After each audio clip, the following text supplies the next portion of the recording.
Ladies, gentlemen, boys, and girls, welcome to Vote of No Confidence Special After Dark Edition. I'm your host, Ooh. Andy Fantasia, and I'm joined by your other host, Rob McDonald. Hello, Rob McDonald.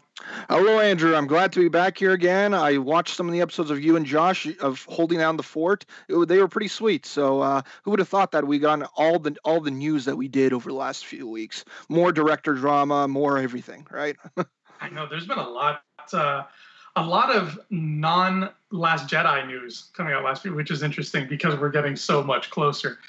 I know. But for those of you wondering why I said this is the special After Dark edition, that's because this is a very adult topic that we're going to cover today. This is a topic regarding should there be an R-rated Star Wars something, movie, TV show, whatever. Should Star Wars dip its toes into the sexy nighttime world that is rated R? Now, Rob, your name starts with R, so are you, in fact, arguing for that? I know, it's funny the coincidence. I, in fact, am arguing for that, the Star Wars Adult Swim edition or whatnot, whatever we want to call this. The R-rated Star Wars universe. I am fighting for an R-rated Star Wars movie, and of course you are. I am fighting against it, but why don't you take the lead? Because this is curious. I'd love to hear what you have to say about this R rating.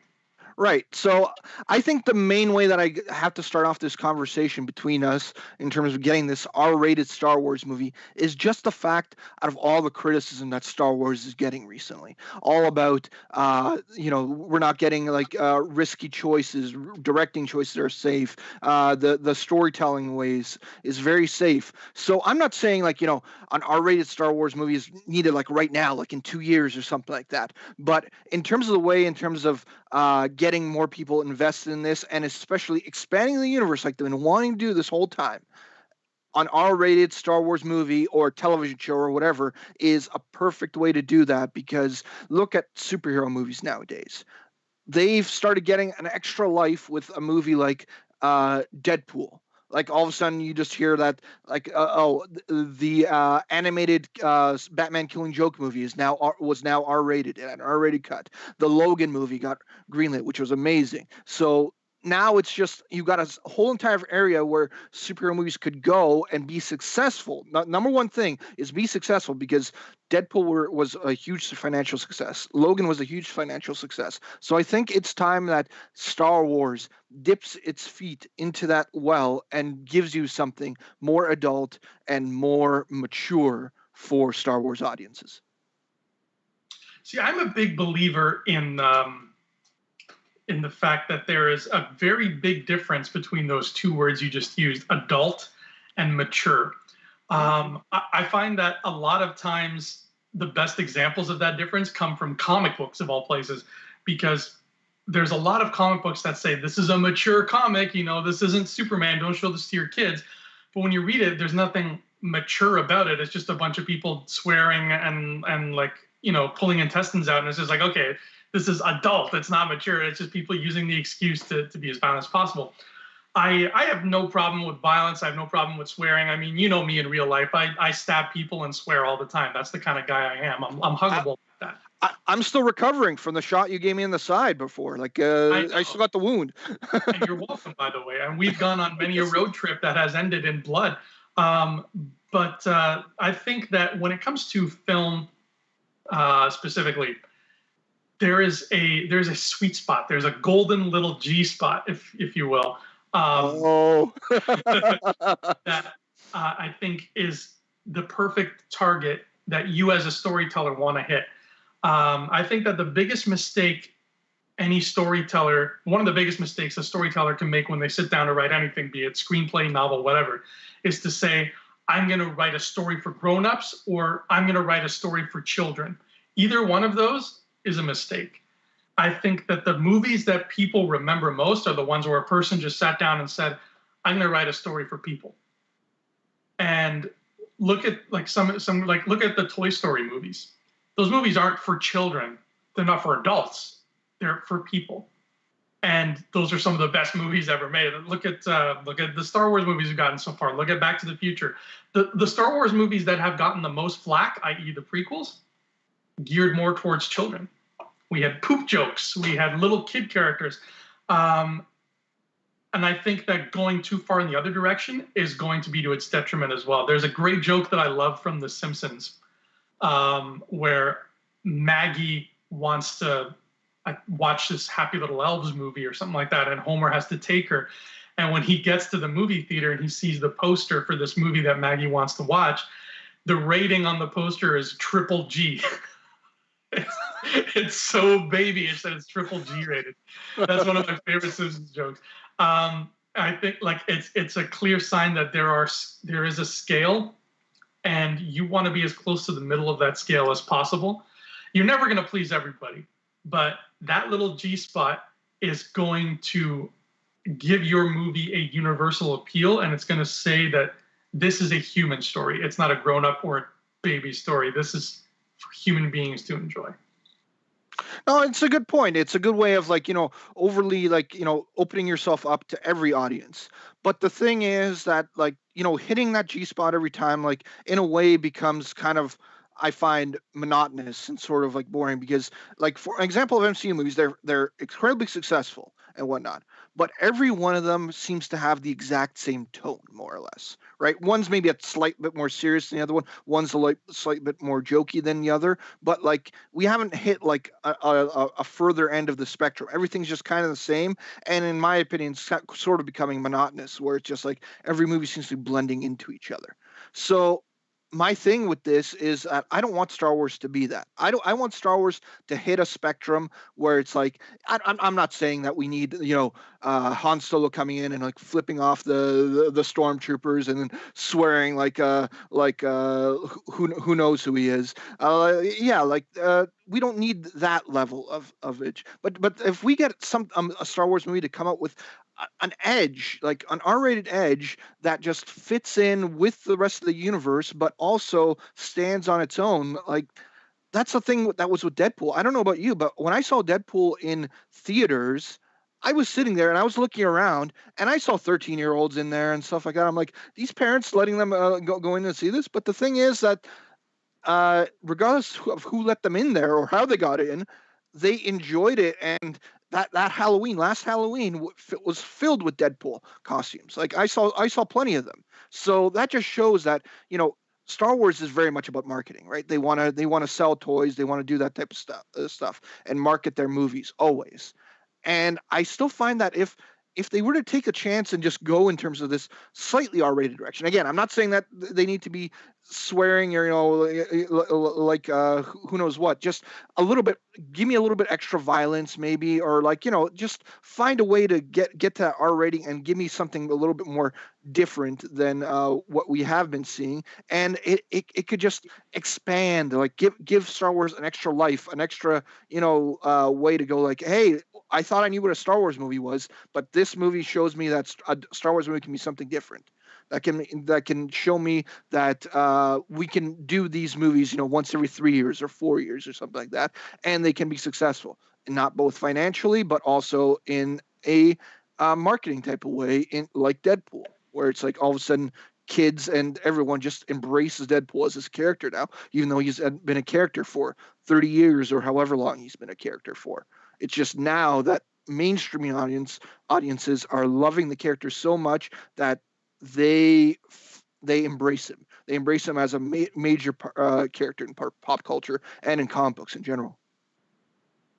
Well, so far, I find that there is a little bit of an edge to the Star Wars we've gotten. It's a dull edge, but it is an edge. I mean, we have in 3 of the movies, in A New Hope, Empire Strikes Back, and Force Awakens, we have characters drop the word hell, the word damn.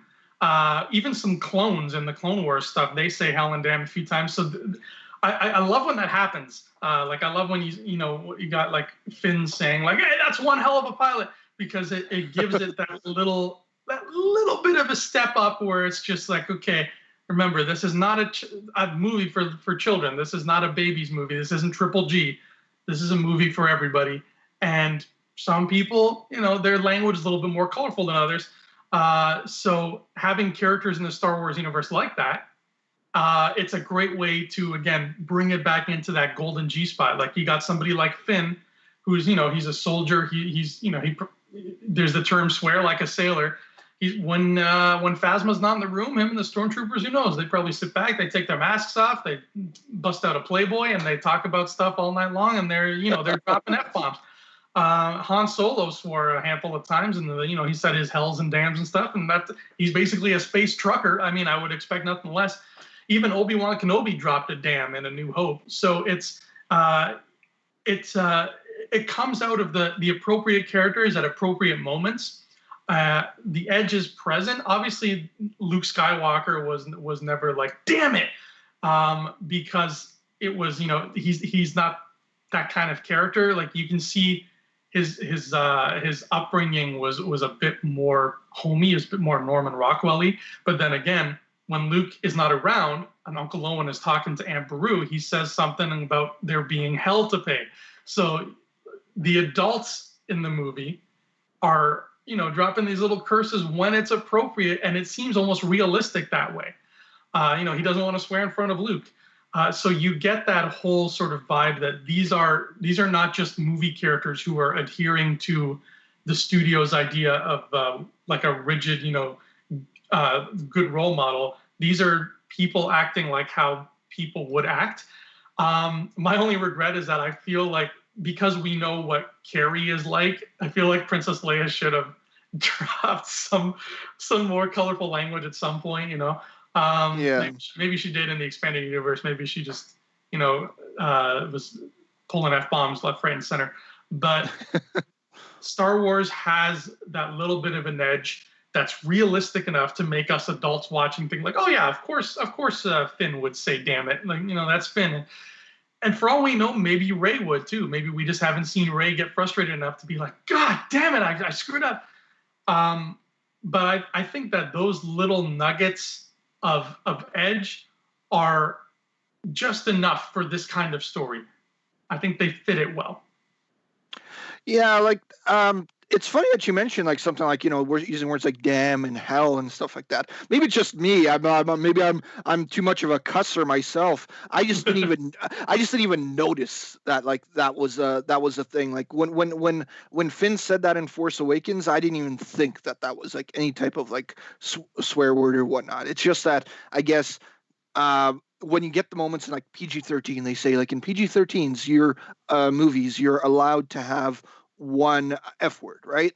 And sometimes they use them, sometimes they don't. Funny ways that they have used them, and again, I'm getting back to comic book movies, have been in something like X-Men First Class, where it's just you get one scene with Hugh Jackman as Wolverine, and then he says the word, and it's a great scene, it's a great moment, and they even call back to that scene in Days of Future Past with Charles Xavier, basically saying that scene, just F off, right?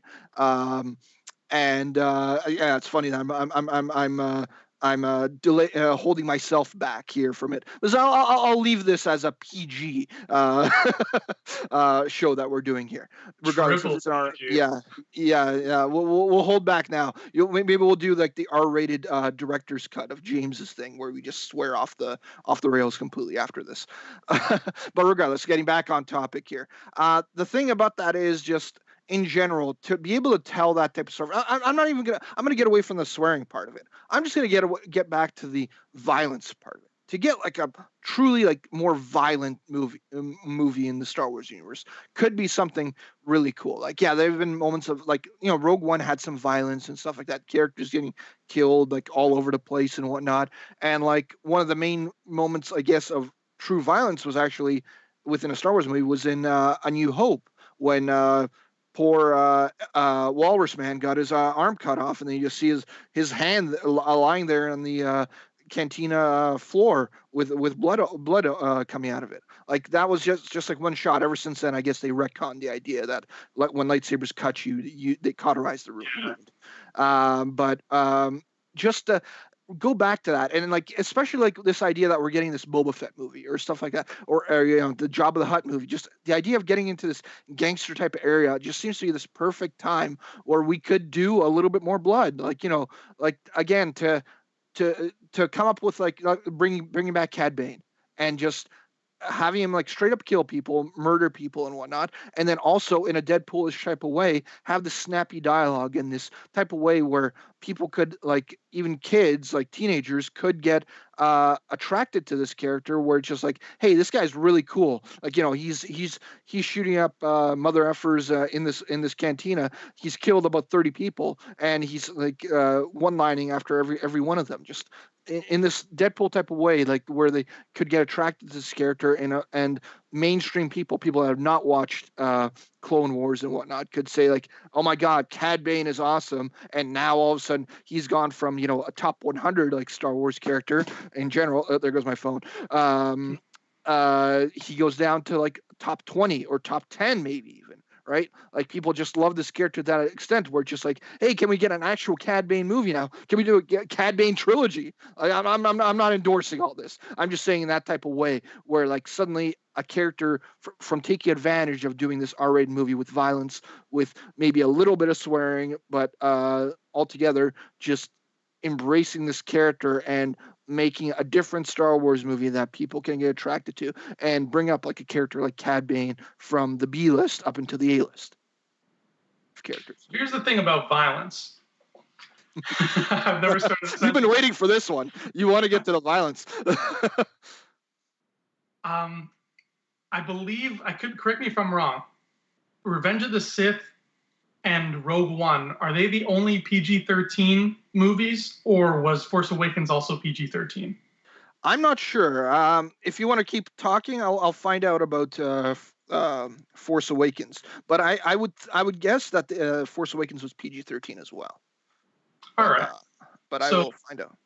So we've gotten the majority of the movies have been PG, and then we've gotten a small handful that are PG-13. It's PG-13 as well. Force Awakens. Cool, yeah. Great. So when you take a look back at all of the violence that has transpired in these movies so far, like you said, you've mentioned all the amputations. We've had plenty of those. We've had Dooku's head being cut right off his body and rolling away. And we've gotten some even more intense things, like Anakin being burned by lava, screaming as we watch him burn. And we even see the burned corpses of Uncle Owen and Aunt Beru still smoking from whatever the stormtroopers did to them. All of that happened within the confines of a PG-13 rating at the highest. It was A New Hope was PG, but we still got those skeletons. Yeah. And then PG-13's ratings, I guess, didn't exist back then. I think it was Raiders of the Lost Ark or Temple of Doom was one of the first ones. And that's exactly my next point here. Raiders of the Lost Ark, still PG. People's faces melted at the end of that. 3 people, I think. One guy's head just blew up entirely. And then when the PG-13 rating came out for Temple of Doom, we got the heart stuff being pulled out. We still got cool, albeit cartoony, violence. All the violence that was in those Indiana Jones movies was still violence that would work fine in a Star Wars movie. It wouldn't be out of place. If somebody's face started melting, we wouldn't look at that and be like, oh, that's too violent for Star Wars. It would seem like it would fit in because it's kind of cartoony. Even the heart stuff. So because the violence seemed like that is pretty like crazy violence, the face melting, all that seems pretty hardcore. But considering that A, fits with Star Wars already, and B, would work fine with a PG-13 rating, it leads me to believe then that the only thing the R rating could give us at this point that we can't already have in Star Wars is heavy swearing and nudity. Actually, let's scratch nudity because Chewbacca's been fully frontal since 1977. Let's not kid ourselves. So at the end of the day, then, all that R rating is going to do is going to get us some moments of swearing that we haven't gotten before. It's all it can really give us at this point. And I don't think, is anybody out there watching this really dying to hear Boba Fett drop an F-bomb? And if you're one of the 5 people who said yes to that question, do you really think Lucasfilm would spend all that time and money appeasing the 5 of you? Because that's really all it's going to do in the long run if it gets that R rating and moves forward with this. Because that, like I said, the heavy swearing is literally the only thing an R rating can give us now that Star Wars doesn't already have. I don't think Star Wars is ever going to show nudity. Let's be real. You're never going to see a schlong swinging around on Star Wars. This isn't Game of Thrones. This is never going to happen. No Dr. Manhattan, waving around. Nice No, big radioactive one. So C-3PO is going to have a red one in episode 8. I don't know if you recognize me. You probably didn't recognize me because of the R rating. Yes. But that's my general point here, is that the R is only all it has left to give us is somebody saying F-U-C-K, and I don't think that is something that is going to be worth Disney's time at the end of the day. Well, yeah, I think I would just close. The thing is with comparing, almost PG and PG-13 and R ratings to movies in the 80s or whatnot, is that things have just changed so much over those years, right? Like if we got a PG movie that had the stuff that A New Hope had nowadays, with the cut off arm or the charred corpses of people, there's no way I don't think that movie would get that, because of stuff the Maud Flanders is in the world, going please think of the children or whatnot, and that would hold them back.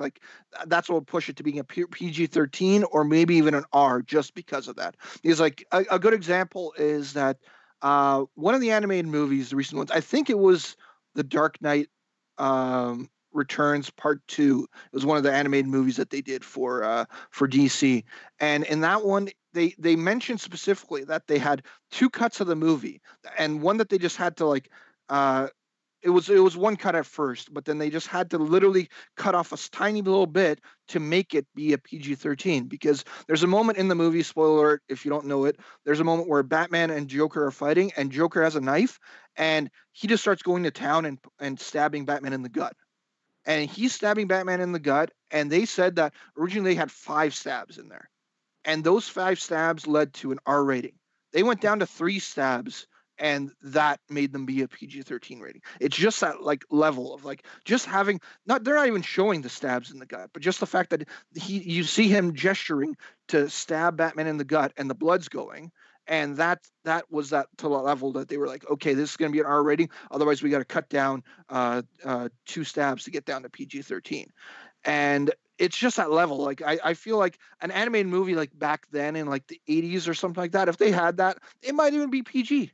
It's just a level of changing, I think, the way it is. And what I'm just mainly saying with R-rated Star Wars movie is that it'll push the envelope and allow them to enter new areas. Because especially if they're even thinking about doing 2 movies a year, they're going to oversaturate their audiences unless they find a way of telling different stories with new characters and again expanding into different parts of the Star Wars universe and ways that they could do a Star Wars movie. And I feel like this R-rated type of movie could expand to that way.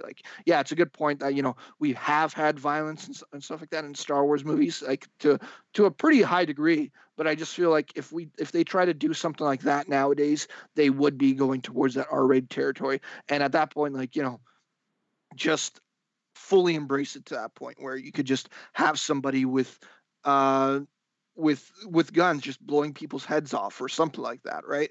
And we had our Wookiee nudity, but maybe they could throw in some more nudity in there. Emilia Clarke's a good-looking woman. Yeah, I'm not going to argue with that. Yeah. So yeah, that's just the way I would, I guess, close my argument part of it. Just to go into it now, it would be the wrong decision. But in 5 years or 10 years, when they're possibly doing 2 movies a year, choosing this type of route to tell a Star Wars movie might not be a bad idea. Well, I think all the senators here at the Galactic Senate have their hands full, because I can already tell there's a bunch of you out there who heard the words naked Emilia Clarke, and now you're just because they realize they're good-looking ladies, so now people's heads are starting to turn. Yeah. So we'll see how the die is cast. We'll see how people vote on this. But before we close out, let's play a quick, fun little game. Revenge of the Sith was it was the first PG-13 Star Wars movie. So Rob, if you could have put an F-bomb anywhere in that movie, where would you have put it? You know what? I think I would probably, you got a specific actor in there.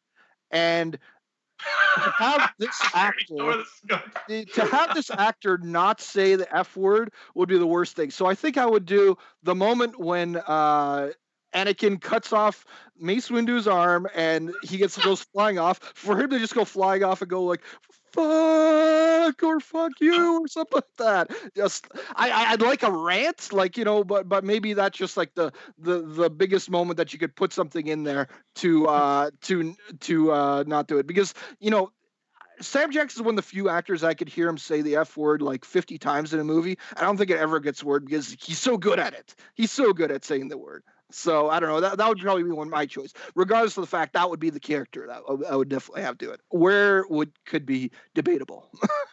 Yeah, true. You could put it any of his scenes. Yeah. I think I would put it because I think it would be so telling. Is I would give the F-bomb to Bail Organa. The moment that Palpatine announces the Empire and Bail is just sitting there in the pod watching him, just shaking his head, I would have just had it there, just like under his breath, and I would have like cut to black credits. See, subtle as well, like a little bit more, not changing it that much, and it fits in with the scene. It works. So I think this is more like the more pressing matter in the comment section. Where would you put the F word in episode 3, right? Dude, and you know what? Let's widen that spectrum a bit, because, like you said, Force Awakens and Rogue One are also PG-13. So let's say you could throw one F-bomb into any one of those 3 movies. Pop it in there in the comments along with your vote. Tell us where it would go, and I'm gonna give a first, second, and third prize in the comments section to my favorite contributions to that. So there you have it, folks. That is Vote of No Confidence After Dark. And we will see you next time on the more boring, daytime version of the show. Rob, where can everybody find you when you're not swearing and ripping people's heads off?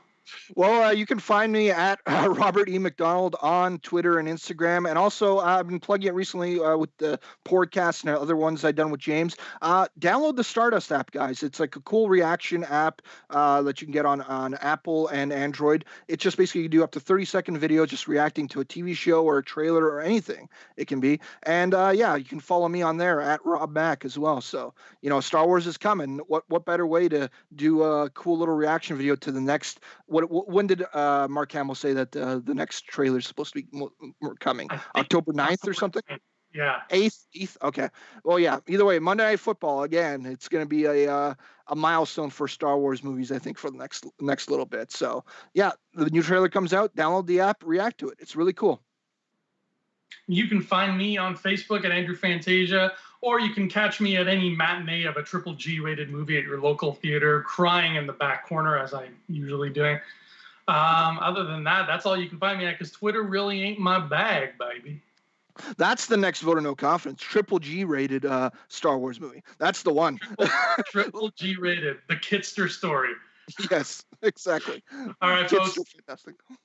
We'll see you next time on Vote of No Confidence After Dark. Hey scumbags, thanks for watching. Don't forget to give us a thumbs up on our video.